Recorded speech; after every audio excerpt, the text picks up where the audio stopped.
Bom, os vídeos, esse vídeo é explicando sobre edições clássicas, sobre clássicos totais do cristianismo. No caso, Imitação de Cristo. Imitação de Cristo, que na verdade tem autoria até incerta, não é totalmente certo que tenha sido um monge, Thomas Kempis, que escreveu o livro. Sim, e tanto que na edição mais recente que eu tenho aqui, que é da editora Ave Maria, de 2022, mas detalhe, né? Consta que já na 32ª impressão. É a mesma edição, mas com 32 impressões. 32 reimpressões, melhor dizendo. Edição de 2022. É um clássico do catolicismo e tem diferenças entre as edições. Algumas são melhores que outras, né? Uma mais antiga é essa aqui, de 1959. Essa é até curiosa, porque livros com marcadores dentro não é muito raro. Algumas coleções de literatura têm isso, livros mais sofisticados costumam ter isso. É um requinte, né? Um capricho e tal. Você pode usar perfeitamente um guardanapo de papel, um marcador, mas alguns têm a fitinha e muitos leitores gostam, né? Esse tem duas, por conta de que essa edição que é de Imitação de Cristo de 1959, ela vem acrescida de material de formação para um católico sobre orações, sobre, por exemplo, deveres dos pais, dos esposos, dos filhos.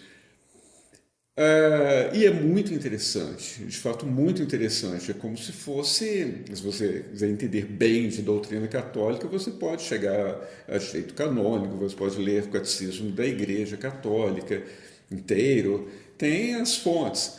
Mas aqui é mais interessante, é mais prático e totalmente fiel a essas fontes.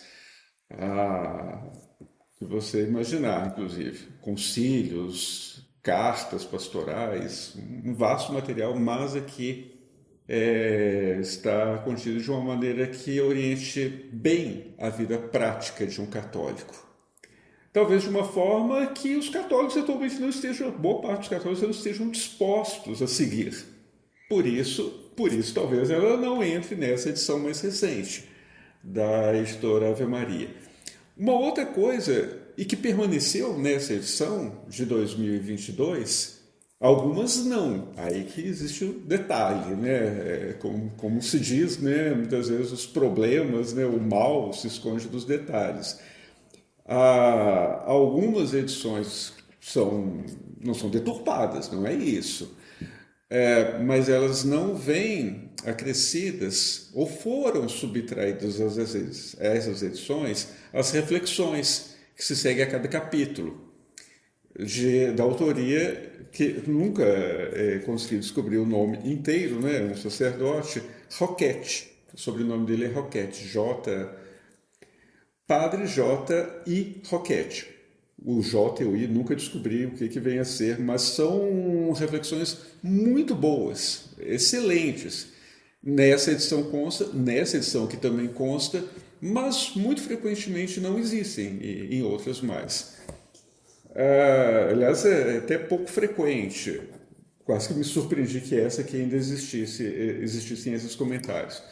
Agora, essa aqui, e aí a razão dessa fitinha, né, são 4 livros, Imitação de Cristo, e depois, ou seja, dessa parte aqui, o restante, que diz respeito a outra fita marcadora, você tem apêndice de orações, de coisas diversas, que, como eu disse, são muito interessantes para a vida prática de um católico. O porquê do livro ser tão bom é um pouco difícil de explicar. Realmente, do que fazer um longo vídeo, talvez nem isso resolveria, você teria que ler o livro mesmo. É considerado por muitas pessoas um livro acima da média, muito acima da média. Disse que por exemplo, Santo Inácio de Loyola se converteu. Ele era, Santo Inácio de Loyola, ele era um soldado espanhol e que, ferido, ficou muito tempo lá convalescendo. Ele era católico já, mas era um católico quase que de formalmente apenas. Mas nesse período de convalescência, ele leu muitas coisas e disse que a leitura de Imitação de Cristo é que o despertou desse torpor, a tal ponto de, depois disso, ter fundado a Companhia de Jesus. É realmente impressionante. Tão significativo quanto, pode parecer um pouco curioso, mas sim, de clássicos do cristianismo, não exatamente do catolicismo. É o outro, esse livro, talvez bem menos conhecido que Imitação de Cristo, O Peregrino. Mas muito bom, mesmo que você seja católico, mesmo que você não seja cristão, e talvez principalmente se você for, por exemplo, metodista, no caso que foi esse livro foi impresso pela editora, pela imprensa metodista, mas parece que é de uso corrente entre presbiterianos, entre luteranos, é conhecido, não é tão lido, é uma coisa meio cômica, assim, eu li o livro, é muito bom. E nada é problemático, praticamente nada é problemático ao catolicismo. Né? Se você é católico, você não vai se sentir nada ali que ataque a Igreja Católica. O único comentário, para dizer que não é 100%, eles fazem, o autor, o Bunyan, esse é o nome do autor, ele faz um comentário sobre o Papa, assim, dizendo que o Papa estava acomodado, alguma coisa assim, muito leve. O livro é também muito bom.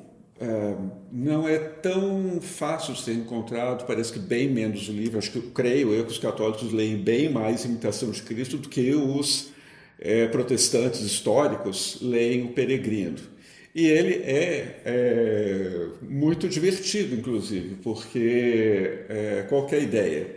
A vida de uma pessoa no mundo, ela segue como uma grande jornada. E nessa jornada, é o peregrino.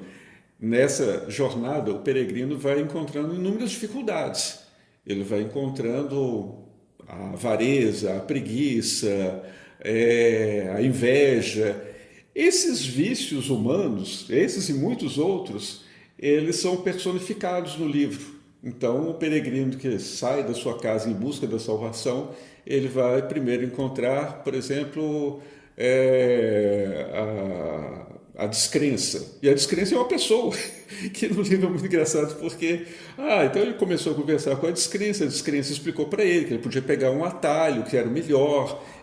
Assim, não me parece que era a intenção do Bunyan fazer a coisa ser divertida, mas acaba que é um pouco divertido e muito didático. É um livro talvez até mais didático para efeito de formação espiritual que até a Imitação de Cristo. A Imitação de Cristo é uma coisa que diz respeito aos mais recônditos espaços da alma. É isso. E é por isso que é tão difícil explicar o porquê do livro ser tão bom. Tanto um quanto o outro, mais Imitação de Cristo, é o caso de serem lidos, né?